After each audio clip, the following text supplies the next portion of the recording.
আসসালামু আলাইকুম প্রিয় দর্শক, দূরে অথবা কাছে, দেশ বা দেশের বাইরে যে যেখান থেকে আমার ভিডিওটি দেখতেছেন দেখার আমন্ত্রণ রইল।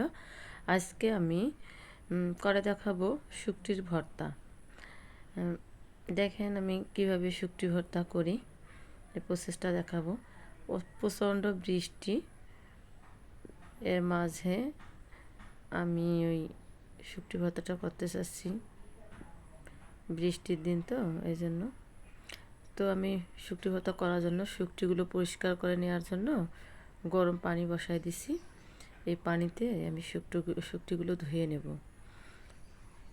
আমি অল্প পরিমাণ করতেছি, আপনারা ইচ্ছে করলে এইভাবেই বেশি করে করতে পারেন, কারণ আমার বড় ছেলে আর আমি খাবো তো ওই জন্য।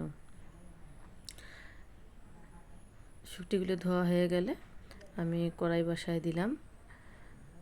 আর এই দেখেন আমি সুন্দরভাবে শুকটিগুলো ধুয়ে নিয়ে নিচ্ছি। এখন আমি একটু তেল দিয়ে দিচ্ছি কড়াইয়ের মধ্যে। বাকি উপকরণগুলো দিয়ে দেব রসুনের কোয়া, এগুলো তেলের মধ্যে ভেজে নেব। আদা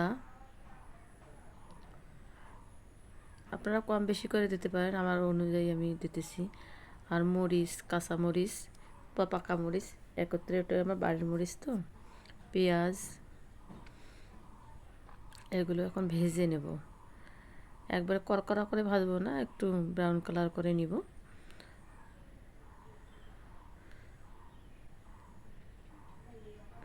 এগুলো এভাবে উলট পালট করে একটু ভেজে নেব। ভেজে নেওয়া হয়ে গেলে একটা বাটনার মধ্যে উঠাই নেব আমি। এই তো আমার হয়ে গেছে। এরকম হলে মনে করবেন যে আপনার মশলাগুলো বাটা হয়ে গেছে, মানে ভাজা হয়ে গেছে, বাটা বলতেছিলাম, সরি। আর এই কড়াইয়ের মধ্যে আবার আমি ধুয়ে রাখা শুকটিগুলো, এই যে ধুয়ে রাখলাম শুকটিগুলো, এগুলো ভেজে নেব। এগুলো কিন্তু সুন্দরভাবে ধীরে ধীরে ভেজে নিতে হবে। এই দেখেন আমার শুকটিগুলো প্রায় হয়ে এসেছে। এখন আমি উঠাই নিব শুকটিগুলো, আমি এখন উঠাই নিতেছি। এগুলোও বেটে নিব। আগে পেঁয়াজ, মরিচ, আদা, রসুন এগুলো বেটে নিব। নেওয়ার পর ওই বাটনার মধ্যে শুকটিগুলো আমি দিয়ে দেব।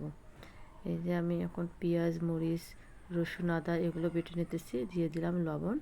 যার যতটুকু লবণ লাগে সে ততটুকু আন্দাজ মতো লবণ দিয়ে দেবেন। দিয়ে এরকম বাটনায় আপনারা যেখানে পান সেখানে পিষে নেবেন, বা শিলপাটায়ও নিতে পারেন, ব্লেন্ডারেও নিতে পারেন। আমার এই মাটির বাটনাটাই আমি নিলাম। বাটা হয়ে গেলে দিয়ে দিলাম বাকি শুকটিগুলো, যে শুকটিগুলো আমি সুন্দর করে ধুয়ে ভেজে নিলাম, এই শুকটিগুলো। এখন এই শুকটিগুলো দিয়ে সম্পূর্ণ আদা রসুন পেস্টটার সঙ্গে মেখে নেব, মানে বেটে নেব। সুন্দর করে বেটে নিলাম, মিহি করে বেটে নিচ্ছি। দেখেন কতটা আমার সুন্দর সফট হয়েছে বাটাটা। এখন আমি একটু উঠায় দেখাচ্ছি আপনাদের। দেখেন কতটা সুন্দর হয়েছে, অনেক লোভনীয় হয়েছে খেতে। আমার ভিডিওটি যদি ভালো লাগে লাইক, কমেন্ট, শেয়ার করিয়েন, সাবস্ক্রাইব করিয়েন। কমেন্টের সংখ্যা বেশি, লাইকের সংখ্যা কম।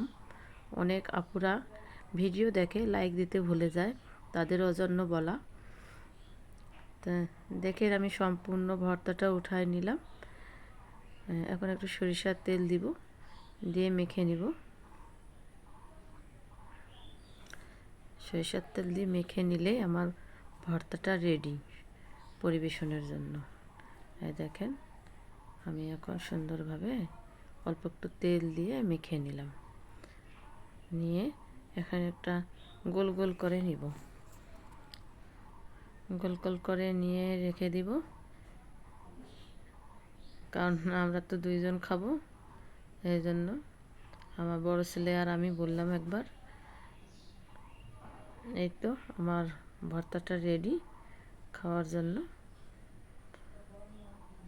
আর ওই পাটায় আমি একটু ভাত দিব, যে পাটায় ভর্তাটা করলাম, এখানে একটু ভাত যদি বেটে নিয়ে খাওয়া যায় সেই রকম টেস্ট। এর আগে কে কে খাইছেন কমেন্টে জানাইয়েন, পাটায় মেখে ভাত বেটে। আমি কিন্তু প্রায় ভর্তা করলেই খাই।